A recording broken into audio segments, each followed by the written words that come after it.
हैं दोबारा चढ़ाओ आदे ने कुछ सोने दा किल माइया ते लोकां दे रोण अथरू साडा रोंदे दिल माइया कोई उठदा बाज आया मंजी मेरी बाहर कटो मेरे टोले दा आवाज आया आदे ने कोई कड़ा परनी आ तो के एक मेरा लक पतला टकी चढ़नी आ रो के कड़ा बखी नाल चो बहंदा ओ निका जिहा दिल माइये दा गल्लां गल्लां ना रो बहंदा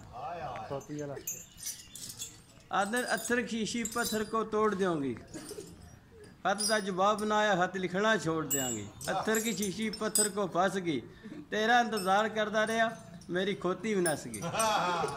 आदे ने फूल है चमेली का सबूत दिया करो यार है गरीब का कदी तो मिलिया करो सी मिलते भी करो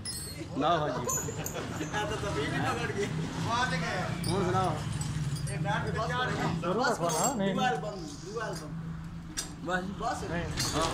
हूँ और कोई नहीं जा रहा कस बोले अपने